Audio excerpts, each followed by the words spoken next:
오늘 우리에게 주신 하나님의 말씀은 신약성서 가운데 빌립보서 1장 27절부터 28절까지 그리고 3장 17절부터 20절까지입니다. 이제 하나님의 말씀을 봉독합니다. 경청해 주시길 바랍니다. 여러분은 오로지 그리스도의 복음에 합당하게 생활하십시오. 그리하여 내가 다시 가서 여러분을 만나든지 떠나 있든지 여러분이 한 정신으로 굳게 서서 한 마음으로 복음의 신앙을 위하여 함께 싸우며 또한 어떤 일에서도 대적하는 자들을 두려워하지 않는다는 소식이 나에게 들려오길 바랍니다. 이것이 그들에게는 멸망의 징조이고 여러분에게는 구원의 징조입니다. 이것은 하나님께서 하시는 일입니다. 3장 17절 이하입니다.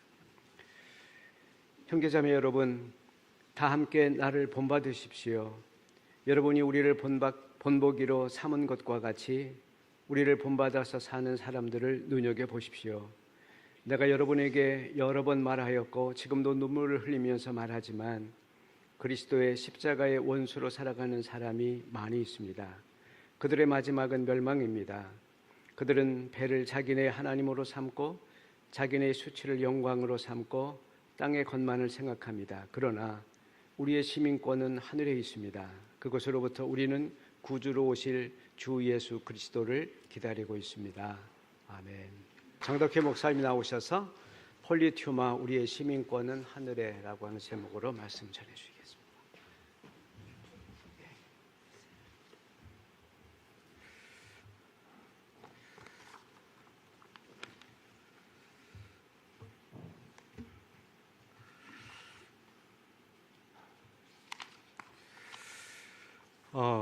오늘 우리가 읽었던 빌립보서 말씀은 바울이 빌립보 교회에 보낸 당부의 편지입니다.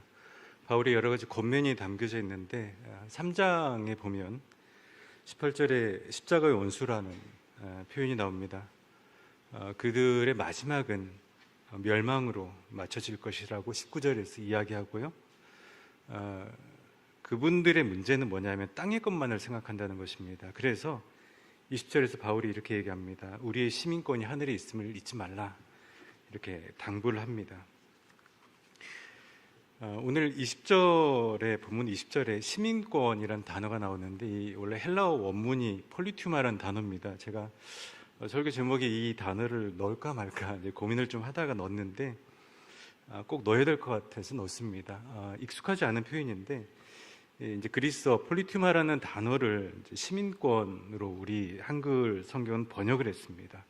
그래서 20절을 우리는 이렇게 읽을 수가 있습니다. 우리의 시민권, 즉 우리의 폴리튜마는 하늘에 있다. 그런데 이 단어가 성경에 뭐 자주 나오는 단어도 아니고 좀 해석하기가 또 이해하기가 조금 어려운 좀 복잡한 단어입니다.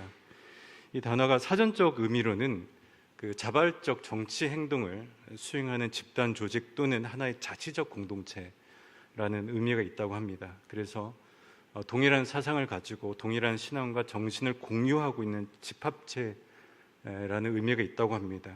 특별히 1세기, 2000년 전에 지중해 세계 내에 다양한 민족들이 한 곳에 이제 같이 모여서 정착하면서 그들만의 집단 거주지를 만들고 자치적으로 구성한 자신들만의 공동체를 지칭할 때 이 단어가 많이 사용됐다고 합니다. 사실 그러한 모습들은 지금 우리 시대에도 볼 수 있습니다. 미국 뉴욕에 가면 맨하탄이라는 섬이 있지 않습니까? 거기 가보면 차이나타운이 있는데 거기 갔다 오신 분들은 다 그 얘기합니다. 차이나타운을 갔더니만 영어는 하나도 안 들리고 중국어만 들리더라. 그러니까 그 일대는 적어도 그 블록 안에는 그냥 중국 사회가 그대로 이제 녹여져 있다는 것이죠. LA 한인타운도 그렇다고 합니다. 60만 명이 한인 60만 명이 그 한인타운에 살고 있는데 거기 갔다 오신 분들 다 하나같이 하는 얘기가 영어 하나도 못해도 LA 한인타운에서 살 수 있다라는 얘기를 합니다. 그러니까 미국인데 분명 미국 땅인데 그냥 한국이 그대로 옮겨져 있는 느낌이라는 거죠. 식당을 가도 다 한국인들이 운영하고 변호사 만날 일이 있으면 한국인 변호사 찾아가면 되고 의사 만날 때도 한국인 의사 찾아가면 되고 그러니까 물론 그 타운이 운영하는 방식은 다 미국 연방법을 그대로 준수해서 이렇게 운영되고 있지만 삶의 방식과 정서는 그냥 한국입니다. 한국 사회가 그대로 거기 존재하고 있다는 것이죠. 그러니까 우리나라도 요즘 그런 경우 많지 않습니까? 서울에 이태원에 가보면 이슬람 사원이 있고 그 일대는 그냥 무슬림들이 많이 모여서 사는 집단 거주지가 형성이 되어 있습니다. 예전에 라마단 기간에 우연히 거길 지나가다가 보니까 다 식당들이 문을 닫았더라고요. 라마단 금식 때문에 식당들이 문을 닫았던 것이죠. 이게 이처럼 그 하나의 민족이 타 지역의 이방인으로 살면서 그들만의 집단 거주지를 만들고 그리고 나서 어느 정도의 그 타운이 형성이 되면 동족을 또 부른다고 합니다. 그러면서 자치적으로 구성한 자신들만의 공동체가 형성이 된다는 것이죠. 물론 그 공동체가 행정적으로 어떤 공식적인 권한은 없습니다. 하지만 무시할 수 없는 그런 집단이 된다는 것입니다. 어느 정도 자치권과 문화가 구축된다는 것이죠. 바로 그런 것이 폴리투마라고 합니다. 그 당시 유대인들이 그 당시 지중해 색이 흩어져 살았었는데 또 유난히 유대인들 뭉쳐 살지 않습니까? 그래서 집단 거주지를 만들었는데 그 거주지가 물론 공식적인 행정 단위는 될 수가 없습니다. 행정적으로는 해당 도시에 종속되죠. 그 도시의 법을 준수해야 됩니다. 하지만 그럼에도 어느 정도 자치권을 가진 그런 공동체가 되어서 그 법적 선을 넘지 않는 한에서 자신들만의 라이프 스타일을 가지고 살아간다는 것입니다. 유대인들 하면 우리가 딱 떠오르는 게 그 안식일 철저하게 준수하는데 그들이 사는 그 거주지 안에서는 적어도 안식일에는 아무것도 안 하고요. 또 유대인들이 코셔 레위기에 나오는 음식 철저하게 지키지 않습니까? 돼지는 얼씬도 못하게 하고 돼지고기에 거래 절대 안 되고, 뭐 킹크랩이라든지 랍스터 같은 거 유대인들은 상당히 부정한 음식이라고 생각하지 않습니까? 절대 통용 안 되고, 그러니까 그런 식으로 자신들만의 전통에 따라서 살아가는 거죠. 그래서 도시 안에 그들만의 도시가 있는 거고, 또 달리 표현하자면 도시 안에 그들만의 사회가 형성되는 것, 폴리투마가 바로 그런 뜻이 있다고 합니다. 그렇다면 이 사도 바울은 왜 빌립보 성도들에게 이런 표현을 썼겠습니까? 사도 바울 마음속에는 이런 마음이 있는 거예요. 당신들도 지금 행정적으로는 로마 제국의 빌립보라는 거대한 도시에 거주하고 있는데, 하지만 그리스도인으로서 그리스도인끼리 도시 안에 또 다른 도시로서 또 다른 나라로서 존재해야 된다는 것입니다. 당신들만의 신앙의 전통 가지고 당신들만의 생활 방식을 가지고서 구별된 삶을 살아야 된다는 것입니다. 사실 당시 상황을 생각해 보면 바울이 이와 같은 당부가 일리가 있습니다. 그리스도교 공동체가 지중해 일대 그 당시 여러 곳에 있었는데, 우리가 이제 신약 성경 읽다 보면 수많은 지명이 나오지 않습니까? 뭐 고린도에도 있었고 갈라디아도 있었고 에베소에도 있었고. 그런데 그런 다양한 공동체가 있었는데 그 당시만 해도 신앙적인 정체성이 명확하지 않았었습니다. 그래서 처음에는 그 그리스도교 공동체가 교회란 단어를 잘 사용하지 않았었습니다. 바울이 편지 보낼 때 보면 그 갈라디아 교회에게 이렇게 편지 안 보내고요. 항상 갈라디아에 있는 형제들에게, 뭐 에베소에 있는 형제들에게 이렇게 편지를 보냅니다. 이제 아무래도 그 이유는 그 형제라는 단어가 친근한 그런 면도 있지만, 또 동시에 형제는 그 핏줄을 공유하고 있는 혈연 관계지 않습니까? 세상에서 가장 강력한 네트워크가 혈연 관계라는데, 영적 혈통을 이제 강조하면서 바울은 항상 형제라는 말을 자주 씁니다. 그런데 특별히 그 빌립보 성도들에게는 형제란 단어와 더불어서 당신들은 폴리투마다 이렇게 이야기를 하는 것이죠. 왜 그랬을까? 좀 성경 말씀을 이렇게 찾아보면서 묵상을 해보았는데 그 해답을 사도행전 16장에서 찾았습니다. 오늘 읽지는 않았지만 사도행전 16장에 보면 그런 장면이 나옵니다. 바울이 처음에 선교 여행을 아시아 쪽에서 이렇게 전도 여행을 하다가 유럽으로 넘어가게 되는 장면이 나오는데, 그러니까 유럽 땅 초입에 이 빌립보가 있었던 것 같습니다. 그런데 그 아시아와 유럽은 다르지 않습니까? 우리가 세계화 시대인 지금 또 우리가 아시아 여행하다가 유럽 가면 완전히 새로운 세계다. 우리가 그 텔레비전에서 그 수많은 유럽의 광경을 봤음에도 불구하고 막상 현장에 가면 참 유럽은 다르구나라는 것을 느끼는데, 2000년 전에는 오죽했겠습니까? 그러니까 바울 입장에서도 유럽이라는 땅 자체가 상당히 어색한데, 빌립보라는 도시는 로마 식민지였고 사도행전 16장에 보면 마게도냐 으뜸 가는 도시라고 나와 있습니다. 그런데 그 도시를 이렇게 어색한 마음으로 갔는데 점치는 여인을 하나 보게 됩니다. 귀신 들려서 점을 치는 여종 한 명을 보게 된 거죠. 그래서 바울이 그 여종에게서 귀신을 나오라고 이렇게 명합니다. 그리고 그 귀신 들린 여종에게서 귀신에게 나오라고 명했고 귀신 나오게 됩니다. 그러니까 바울이 한 거는 딱 그것까지인데, 그것이 빌미가 되어서 오해를 사게 되고, 그래서 관원들이 이끌려가서 결국은 도시를 소란하게 하는, 소란스럽게 만드는 범인이라고 낙인 찍혀서 결국은 감옥에 갇히는 그런 신세가 됩니다. 그러니까 바울 입장에서는 너무나 당황스럽고 참 소란스러웠을 것 같습니다. 좋은 기억이 없는 거죠. 바울 입장에서는 빌립보가 너무나 무서운 도시였고 혼동의 도시였던 것입니다. 그래서 바울 입장에서는 이 도시에서는 조금이라도 긴장이 풀어지면 험한 일을 당할 수 있겠구나. 그래서 빌립보 성도들에게 당부를 한 겁니다. 당신들 여기서 신앙생활을 하려면 정신을 정말 바짝 차려야 된다. 그러기 위해서는 분명한 신앙 정체성이 필요하고, 만약에 당신들이 이 지역에서 더욱더 하나가 되어서 온전한 신앙생활을 하지 못한다면 언제든지 교회는, 그러니까 신앙 공동체는 소멸될 수 있다. 이게 바울의 마음이었던 것이죠. 제가 작년 1월에 그 태국의 치앙마이 지역에 우리 학생들과 함께 교육봉사를 갔던 적이 있는데, 여러분들 잘 아시는 김장원 목사님 계신 그 지역에 갔었습니다.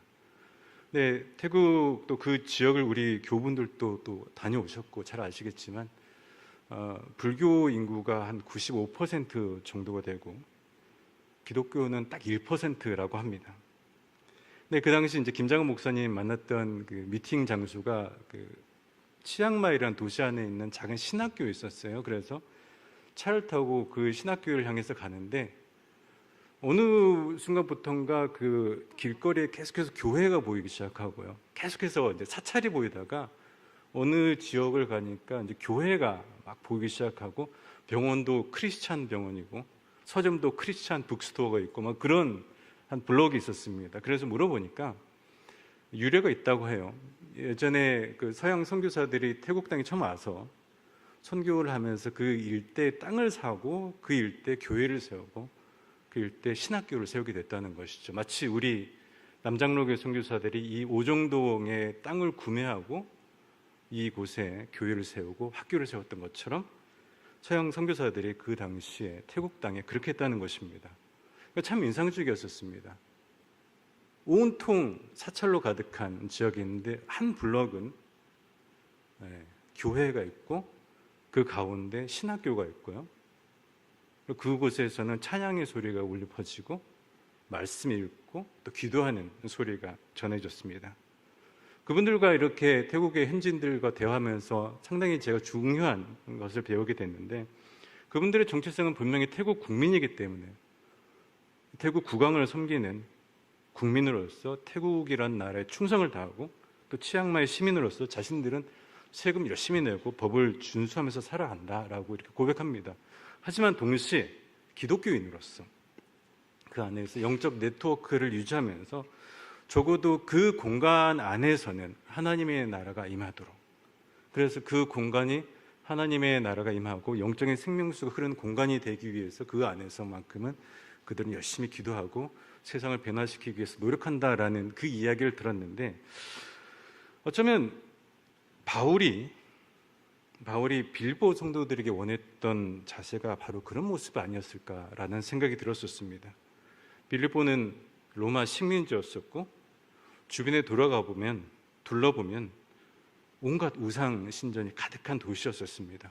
여기저기서 황제 숭배하는 그런 소리들이 들려오고 여기저기 황제 권력의 흔적이 가득한 도시였었습니다. 그래서 바울은 빌립보 교우들에게 고민하는 거죠. 이 빌립보라는 도시 안에 거주하면서 도시 안에 또 다른 도시로서, 도시 안에 또 다른 나라로서 당신들은 존재해야 된다. 물론 그러니까 빌립보를 거주하는 사람으로서 이 빌립보 시민으로서 성실하게 살아가되, 그러나 신앙인들만의 또 다른 영적인 타원을 그 안에다 만들라는 거죠. 물론 이제 교회 건물은 없겠지만 빌립보 성도들만의 영적인 폴리튜마를 형성하고 그 공간을 중심으로 해서 복음에 합당하게 세상과 구별된 삶을 살라고 당부하는 것이 바로 빌립보서의 말씀입니다. 이 말씀 우리에게도 그대로 적용되는 것 같습니다. 우리도 마찬가지 아니겠습니까? 혼탁한 현실 가운데 살아갑니다. 주변을 둘러보면 온갖 부정과 부패, 타락과 음란, 그리고 악한 영들이 가득한 것 같습니다. 요즘 우리 주변에 왜 이렇게 안 좋은 뉴스들이 많은지 모르겠습니다. 또 시대가 시대인 만큼 또 탈종교라는 단어도 많이 들려오고요. 탈기독교 시대를 사는 것 같습니다. 영적으로 혼미한 시대가 이 시대 아닌가 싶습니다. 2000년 전에 빌립보 성도들이 당했던 것은 물리적 폭력이었었습니다. 자신들이 신앙을 가지고 있다는 이유 하나로 물리적인 폭력을 당했었는데 지금은 오히려 우리가 영적인 공격을 당하고 있는 것 같습니다. 바울은 이 시대를 살아가는 우리들에게도 동일하게 고민합니다. 이럴 때일수록 더욱더 굳센 마음으로 믿음의 공동체, 믿음의 폴리투마를 이 시대 가운데 세워가야 된다는 것입니다. 저는 우리가 매 주일 대학교에 이곳에 모이는 이유도 바로 그런 것 아닐까라는 생각을 하게 됩니다. 주일에 우리가 11시에 이곳에 모이는 이유는 당연히 물론 예배를 드리기 위해서 모이는 것이겠죠. 하지만 예배는 유튜브로도 우리가 드릴 수 있겠습니다만은 그럼에도 불구하고 차를 가지고서 매주일 이곳에 모여서 함께 이 공간 안에서 예배 드리는 이유는 이 공간에서 함께 예배 드리고 함께 또 인사하고 교제하고 그런 과정을 통해서 우리는 대학교회라는 한남대학교회라는 영적 폴리투마의 구성원이고 그것을 깨달으면서 서로 간의 멤버십을 확인하는 것이겠죠. 그리고 이곳에서 복음에 합당하게 구별된 삶을 살게 된다고 다짐하는 것이고 더 나아가서 이 공간 가운데 임하는 하나님의 나라가 세상으로 온누리로 확장되기를 소망하는 마음으로 이곳에 모이는 것 아니겠습니까? 그런 우리에게 바울은 이렇게 이야기하는 것 같습니다. 우리에게는 신분증이 이제 두 개 있다는 것이죠. 보이는 신분증과 보이지 않는 신분증이 있다는 것입니다. 보이는 신분증은 당연히 대한민국 대전 충남 지역에 거주하는 국민으로서의 신분증이 있겠지만 보이지 않는 신분증 또 하나가 있는 것인데 바로 그 신분증은 하늘나라 시민권이라는 것입니다. 물론 우리가 현실 가운데서는 직장 생활하고 또 이 도시에서 살아가면서 열심히 일해야겠죠. 대한민국 국민으로서 책임 다해서 세금 잘 내고 또 법 준수하고 또 이웃에게 선을 베풀고 더 나은 지역 사회를 만들기 위해서 노력하고 사회 정의를 이루어내는 선진 시민으로서 우리 다 살아가야 됩니다. 하지만 그것보다 더 중요한 것은 바로 또 우리에게 또 다른 시민권이 있다는 것, 즉 하늘나라 시민권이 있다는 것을 잊지 말아야 된다는 것입니다. 한 주간 살다 보면 우리에게 그 또 다른 시민권이 있다는 것을 너무나 쉽게 망각하는 것 같습니다. 그래서 어쩌면 주일에 우리가 이곳에 모이는 이유가 우리에게 있는 또 하나의 그 시민권을 확인하기 위해서 이렇게 우리가 매주일 모이는 것이 아닌가라는 생각이 듭니다. 결국 우리가 궁극적으로 거해야 될 것은 오늘 빌립보서 3장 20절에도 나오는 것처럼 하늘나라입니다. 우리의 진정한 폴리티마는 하늘에 있기 때문에 바울은 그 하늘을 바라보라고 우리에게 이야기를 합니다. 그리고 그 하늘나라를 사모하는 삶을 살아야 된다고 우리에게 권면합니다. 이어령 선생님이 지은 마지막 수업이라는 책이 있는데요. 선생님께서 죽음을 앞두고 마지막에 사랑하는 제자와 이렇게 인터뷰 형식으로 썼던 책입니다. 상당히 책을 읽으면서 많은 것을 이제 저도 배우고 깨닫게 되었는데, 아무래도 죽음을 앞두고 있다 보니까 선생님께서 죽음에 대해서 많은 이야기를 하는데, 평생 또 공부를 했던 분이라서 이 죽음에 대해서 학술적으로 풀어낼 줄 알았는데 의외로 참 담백하게 한 문장으로 그분은 죽음을 이렇게 표현을 합니다. 죽음이라는 것은 어린아이가 밖에서 신나게 놀고 있는데 해질 무렵 엄마가 자식에게 이제 그만 놀고 집에 들어와라 하는 것과 같다라고 이렇게 표현을 합니다. 우리 그런 경우 많이 보지 않습니까? 종일토록 아이가요, 밖에 나와서 놀이터에서 신나게 친구들과 이제 뛰어놉니다. 점심 먹는 것도 잊어먹고 신나게 뛰어놀다가 해질 무렵 황혼에 접어들 때 엄마가 저녁밥 다 차려놓고 부르죠. 이제 그만 놀고 집에 들어와라. 그러면 그 아이는 이제 집으로 돌아가는 것입니다. 어머니께로 돌아가는 것이죠. 죽음은 그런 것이라는 것입니다. 그래서 우리 부고란에 항상 이렇게 표현하지 않습니까? 몇 월 며칠 몇 시에 누가 돌아가셨다. 돌아가셨다는 것은 그 인생의 근원으로 돌아갔다는 것이고 그가 진정 거할 곳으로 돌아갔다는 것일 것입니다. 이혜령 선생의 고백은 기독교의 우리 종말론적 신앙을 참 잘 내포하고 있다라는 생각이 듭니다. 어머니께로 돌아갔다는 것은요, 우리의 근원 아니겠습니까? 우리가 어머니의 모태에서 나왔으니까 우리 근원으로 돌아갔다는 것이고, 집이라는 곳은 결국 우리가 진정 거해야 될 곳이 바로 집입니다. 그렇다면 우리도 언젠가 다 우리가 진정으로 거해야 될 근원으로 돌아가게 될 것입니다.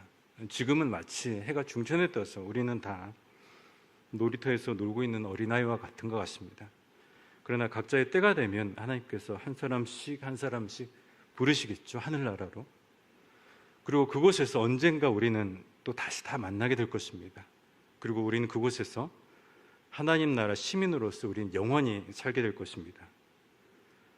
이 땅에서 우리는 나그네처럼 잠시 사는 것이라고 성경은 그렇게 표현합니다.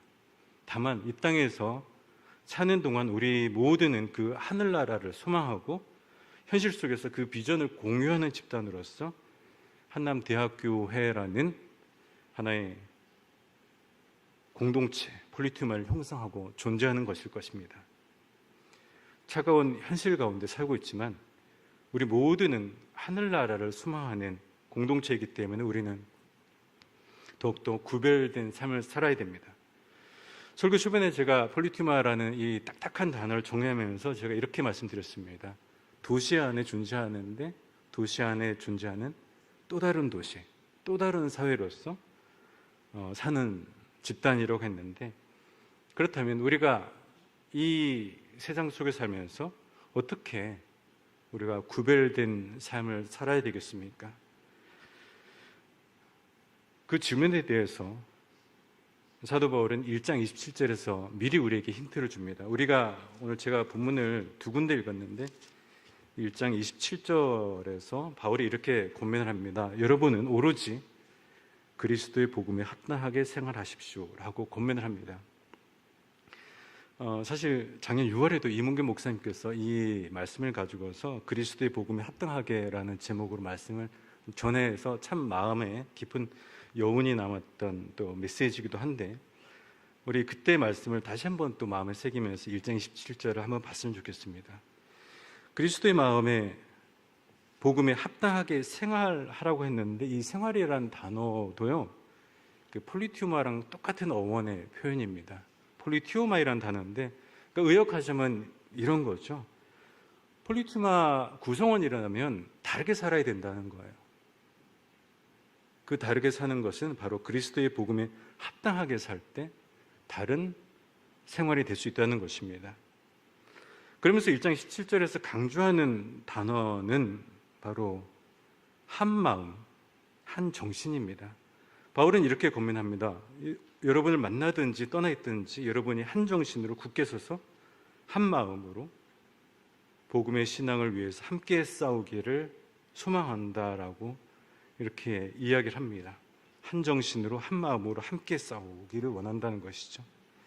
이어서 2장 2절에서도 비슷한 맥락에서 바울은 계속해서 고민합니다.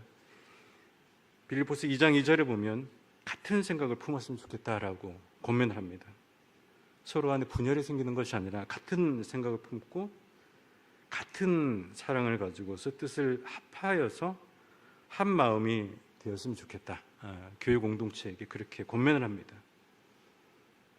2장 3절에서 무슨 일을 하든지 경쟁심이나 허용을 하지 말고 겸손한 마음으로 하고 자기보다 서로 남을 낮게 여기라고 이어서 권면을 합니다.